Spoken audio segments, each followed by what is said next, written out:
Hello everyone, it's Lindsay, and today I'm diving into the newest Faith Art box from Creative Retreat Kits. This is Promise Keeper, and we are really focusing in on the story of Noah and, of course, rainbows and that, big, bold rainbow that God put in the sky as a visual reminder of his promise to us. And so I went through a few of the verses here, and I landed in Isaiah chapter 54, verses 9 through 10. It says, "For this is like the days of Noah to me, when I swore that the water of Noah would never flood the earth again. So I have sworn that I will not be angry with you or rebuke you.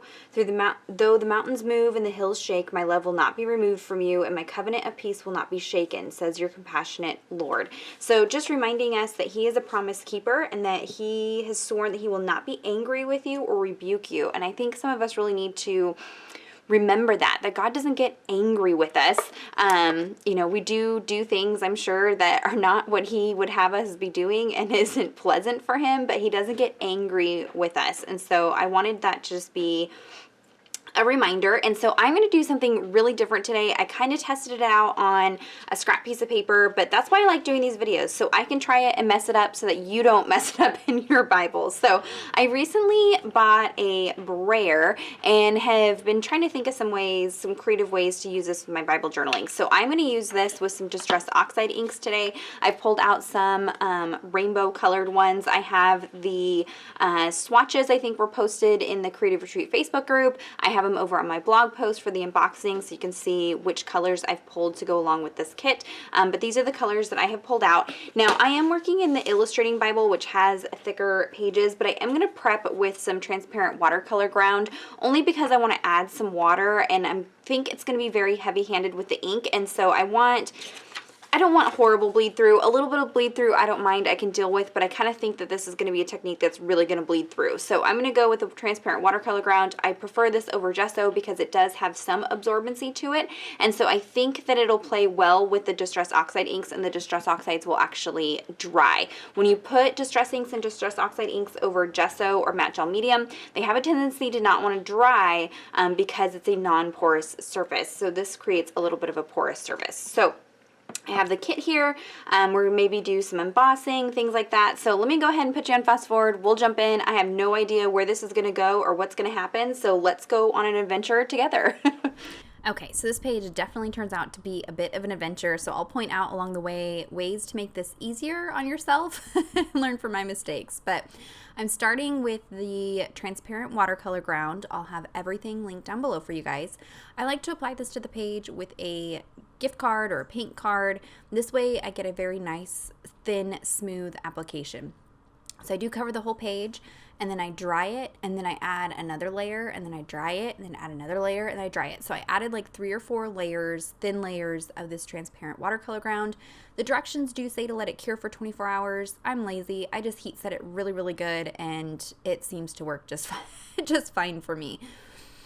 When I dried it, I had a little bit of curling of the page, and so I'm just going to secure that to my Bible mat. I'm using just a flexible cutting mat from the Dollar Tree, but they did just recently come out with a Bible mat for this Bible, so I have that link down below for you guys. But I didn't want that curled edge to be an issue when I start going in with the Brayer.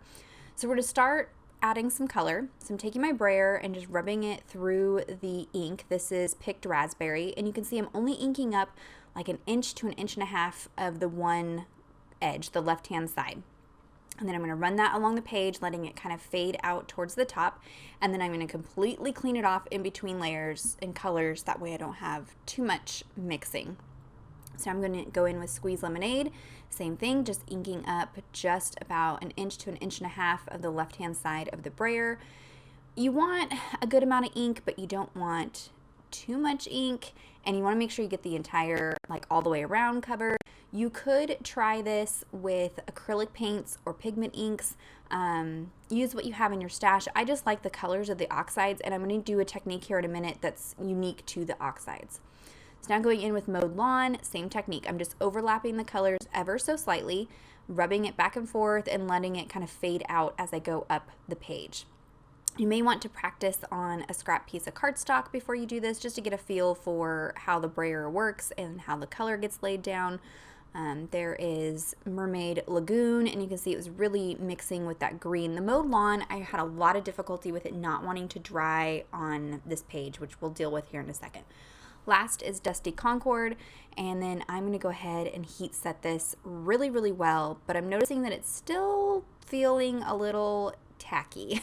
So we're going to have to deal with that here in a second. I'm rubbing it with a paper towel to see just how much ink is coming off the page, and if you were to touch this with like sweaty hands, it would come up, but we'll deal with it here in a second. Before we deal with it, I'm going to use this technique where you can apply water to this ink. So I'm using a spray bottle with water, spraying little droplets, drying it, and then when it's almost dry, using a piece of paper towel to pick up any extra moisture. And with Distress Oxide inks, they react with water, so you get these little like splotchy water texture, and because these are the oxides, it oxidizes with water, so you get this kind of hazy texture, and so you wouldn't be able to get that if you used acrylic paints or pigment ink, something like that. So that's why I used the Distress Oxides.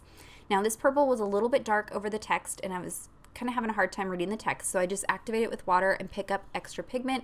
Because this page is prepped with a transparent watercolor ground, you really can lift a lot of the color when it's wet, but that is an issue too because it's not permanent. So to deal with that, I'm just taking some clear embossing powder and dumping it over the entire page. And what this is going to do is this embossing powder is going to grab a hold of anywhere where there is moisture, anywhere where it's kind of sticky, tacky, not 100% dry, and it's going to lock it in. So I've gone ahead and just dumped off the excess, and then I will go ahead and heat set this, and you want to melt it until it is completely melted and shiny. So this does add a shiny texture, almost like a plasticky texture to the page. If that bothers you, you may want to try using, like I said, acrylic paints. The pigment inks are going to give you trouble too. The pigment inks are not going to want to dry on the prepped background. So you may want to try acrylic paints if you don't want to mess with all of these steps. But I'm plugging through. We're going to make it work. I'm just heat setting it, and you can see it's starting to get really shiny.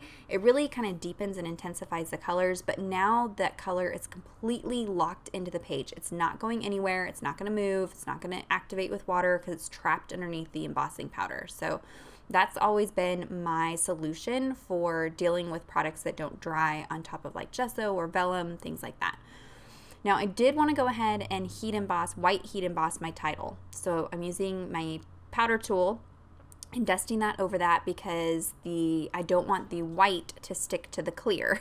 So I'm just testing it out, and it looks like it is going to be good and dry, and that's going to be enough with the powder tool that it's not going to stick, so I can dump that off. You do want to test it before you go in. If it starts sticking to everything, it's going to be a mess. It's going to be a problem. I'm going to reapply the powder tool. If you have questions about heat embossing, I'll link a Tip Tuesday video down below where I talk all about it. It can be a little bit intimidating, but once you get comfortable with it, it really is just a couple extra steps, and it's not too big of a deal. So on my stamp book, I loaded up a few of the stamps. It says Eternal Promise Keeper, and then I also have that rainbow. And I'm going to ink that up with some Versamark ink. This is a clear, sticky ink. So when I go to stamp it down, you're not going to be able to see it, but it's there, I promise. And it's probably not advisable to load up all the stamps at once like this, but I was feeling daring, so I went for it, and it worked out, but you may want to do just one piece at a time if you're not comfortable with your stamping abilities. So now I'm just sprinkling some white embossing powder over that, and it's going to grab a hold of anywhere where that clear, sticky ink is. So you can see now, you can see where the stamping is. I'm just tapping off all of the extra. And I'm noticing it's kind of difficult to read the text, so we're going to have to deal with that here in a minute. If I was to go back, I probably would have just stamped this with a black ink, like Ranger Archival or StazOn.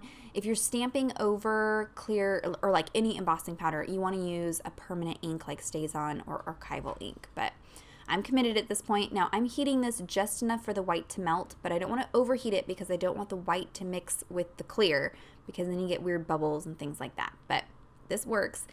And I'm going to try to deepen the color because I'm having a hard time reading that text, Eternal Promise Keeper. So I pulled out a few gelatos. I can't remember the colors. It might be like green tea maybe. I'm just trying to pick gelato colors that match the colors of inks that I used. And I'm rubbing those in those areas, buffing it into the page, and then I can take a dry paper towel and buff it off of the white embossing powder. And this is just deepening up the color a little bit. behind and around the sentiment here. That way it stands out a little bit better. I don't know that it made a huge difference, but at this point I'm just trying to try a variety of things to save my oops.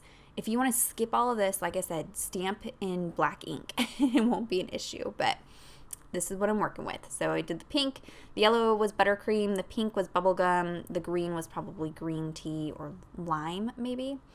So I'm going to set that aside for a second and we're going to work on the clouds. So I pulled out a piece of vellum, prepped it with the powder tool, and then I'm going to ink up the cloud outline with that clear sticky ink. And I'm going to stamp out 2 of these, and then I will apply and heat emboss with the white embossing powder. Again, all the things that I use will link down in the description box if you're wondering about the ink, if you're wondering about the powder tool, the embossing powders I use. If you've had problems with embossing powders, it may be the type of powder that you're using. If you're using Recollections brand from Michaels, stop. That stuff is horrible. You're never going to get good results. Switch to something like Ranger or Wow. Those seem to be better for me. I get better results with those. So I went ahead and fussy cut the clouds. I haven't stuck them down yet, but I'm going in with a black pen and just adding a little bit of a shadow to the lettering just to help it stand out a little bit better. This really made a big difference. It's a little bit tedious to go in there. It's kind of fussy, you know, writing over the top of the clear embossing powder, but I feel like that really helped the letters kind of stick out and now you can actually read them. So since these clouds are on vellum, you can see through them, so you have to be careful about the adhesive you use. So I'm just running them through my Xyron sticker maker. This applies adhesive to the entire back side of the element, and so that way you can't see it. It makes it a sticker, and I can just stick it right down to the page. And I also know that this adhesive is going to stick over that clear embossing powder. Just trim off anything that's hanging over the edge. And now I'm going to go in and start adding some contrast. So I've pulled out the star outline stamp and I'm using some archival ink to stamp a few of those around here. Again, you do want to use something like archival or StazOn if you're stamping over any embossing powder. And you can avoid all of that if you use acrylic paints. But those are more opaque, so I was a little bit nervous about using acrylic paints and having issues with it covering the text or something like that. I like the softness of the Distress inks. I'm just adding a few black paint splatters with some acrylic paints. And then I knew I was going to have difficulty writing over that embossing powder. So I just typed out my prayer. You could also print it out on your computer if you don't have a typewriter. And I'm just going to adhere that down over the top of the rainbow there. And then use the alpha stickers to spell out amen. So that just saved me the hassle of trying to find a pen that would write over that embossing powder. I was done fighting with this page at this point. Added that little black and white bow clippy, super cute. And then I still had a little bit of difficulty reading, so I'm just taking a baby wipe and just wiping off a little bit of the ink, and that way I can see the verse. Again, that's Isaiah, I think it's 54, 9 through 10. I'll have it in the description box down below. Here on the back side, you can see the bleed through. So the only place that bled through is probably where I didn't get the transparent watercolor ground all the way to the edge of the page. But everything else was protected. Everything's good to go. So there is a look at the finished page. If you have any questions or comments, be sure to leave those down below. Check out the description box for links to everything that I used today. Give this video a thumbs up if you enjoyed it, and subscribe to the channel if you're not already subscribed. And until next time, thank you so much. Bye-bye.